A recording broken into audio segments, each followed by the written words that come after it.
Without clear legal authority, Donald Trump is trying to downsize the federal government. Tomorrow, millions of federal employees face a deadline to accept or decline a so-called deferred resignation offer. Notice I didn't say buyout. Workers who quit have been promised pay until the end of September. It remains unclear if the Trump administration can deliver on that promise without approval from Congress. Meanwhile, Russell Vought, the Project 2025 co-author, now serving as Trump's budget chief, is taking over the Consumer Financial Protection Bureau. And late last night, NBC News learned that Vought has issued a directive to pause most of the agency's activities. Also this morning, there's new fallout from the push to dismantle the U.S. Agency for International Development. Small businesses who work with the government face layoffs, charities, they've lost funding, and even American farmers who grow crops for foreign aid have been impacted. Joining us now is Democratic Congressman John Garamendi of California. He served in the Peace Corps, seeing the impact of U.S. aid firsthand in Ethiopia. Welcome, Congressman, to the table. It's a real pleasure to have you here.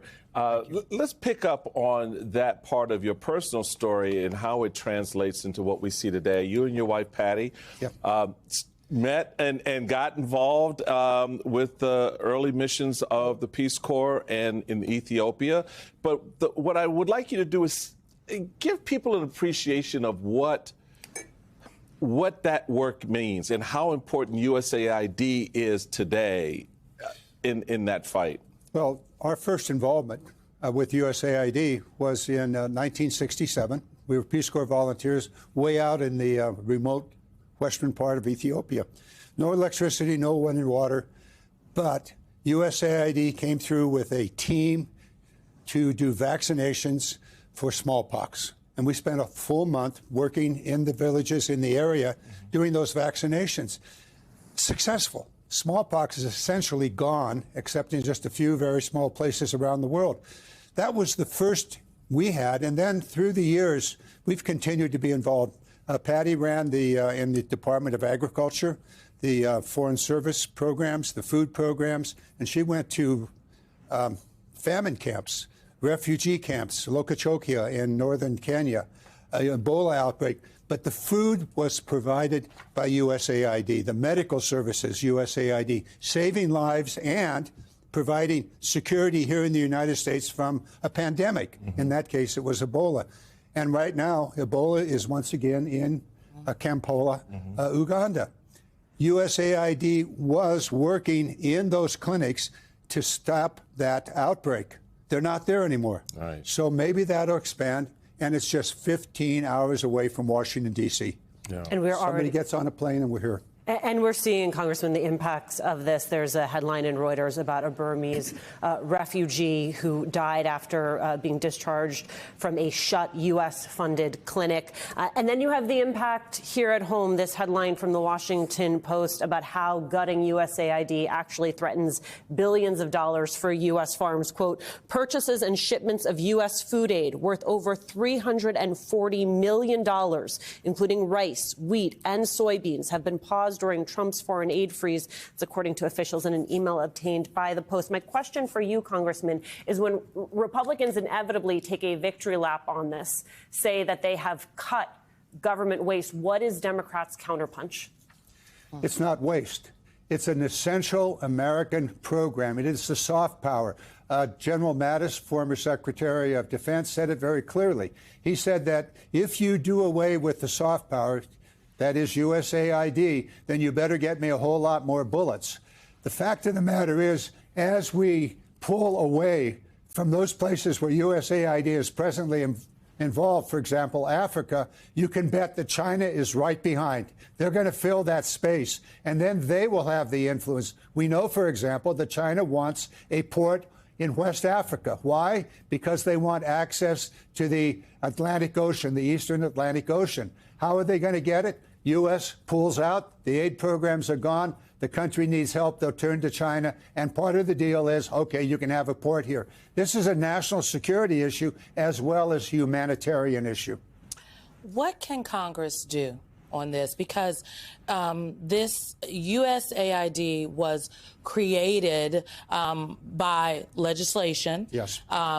this is after there was money that was given for the Foreign Service Act years ago, and then the president at the time created USAID, and then it was codified into law after that by Congress. And so you have the executive branch here essentially defunding something that Congress said should exist. And I thought the power of the purse was with you all, not the executive branch here. So what can you all do?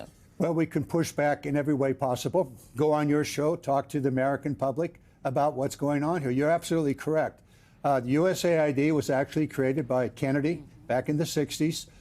Over the years, the authorization has gone on forward, most recently in the 90s. There was a moment in the 90s where the administration could change it, but that was a period of time. That time has passed.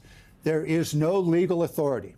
It is illegal for the Trump administration to kill or to stop USAID, cannot put it into the State Department. There is no legal authority to do that. And so, yes, the lawsuits are out there in the courts. We will support that in every way possible. And we'll talk as best we can about what USAID does, not only in food, not only the effect on the farmers, which just mentioned, it is a major problem in the Midwest. I would expect to see some Republican senators going, uh-oh. I'm from Nebraska. I know the farmers are like, what is going on? Exactly. So all of that is in play. The problem here, for me personally, is this is a personal issue. These are things that Patty and I have spent our life working on, and we know. I would just ask Trump or Musk, go to one of these camps, go to one of the famine camps, one of the refugee camps, and hold a starving child in your hand. Look at that extended belly. Look at the eyes that are just vacant. We have developed, USAID has developed a nutrient system that can immediately revive that young child. It is a supplement. It's not available now. That child's going to die. So where's the humanity here? Where is the humanity? Do they understand what they are doing for these lives? And then the medical side of it. If you pull USAID out of these countries, you're going to have a medical crisis here in the United States. It will come here. Congressman, in addition to the incredible work of USAID, we have come to understand that it's not just USAID. There are other relief services out there. Catholic Charities, for example, a significant player here domestically as well as globally. Catholic Relief Services, right, which is, a companion organization working hand in hand with USAID. National Catholic Reporters already indicating that Catholic Relief Services is laying off staff, cuts, and programs after this USAID shakeup. The reality of it is, you look at Catholic Relief Services basically receives about half of their $1.5 billion budget from this type of funding. Exactly. Talk about the impact across the board for humanitarian services. That soft power, yes, is putting food in place, medicine in place for people, but that also translates, as Simone and Alicia were talking about, in other ways to secure the U.S. presence exactly. On the ground locally. Because here's the deal. When we pull out in West Africa and China comes in, when that port goes in, folks, that port's not going away. China now has a beachhead on the Atlantic Ocean opposite the United States. Exactly right. The USAID has about 5,000 American employees around the world. They are actually monitoring the contracts with organizations like Catholic Relief Services, World Vision, and others. Those NGOs provide the services on the ground. Specifically in the case of Catholic Relief, that's medical services and food services. There are other programs that are doing economic development, agricultural development, water systems, electrical systems, and the like. So the USAID employees are working those contractors, working with those contractors. So it spreads out all around organizations, many of which are important here in the United States. The other part of it is that there are people from those countries that are working alongside the Americans. So it's about 10,000 people total.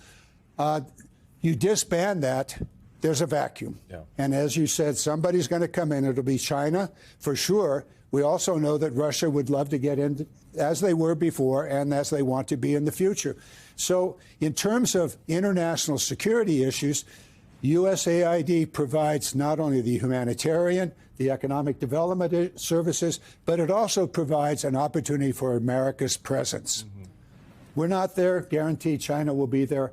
And they have been, and they will be in the future. I mean, they are literally on the continent right now. Right. Yeah. Okay, so Right. waiting with bated breath. Congressman John Garamendi, thank you for reminding us that what is at stake is everything from our national security to our moral fiber. Thank you, sir.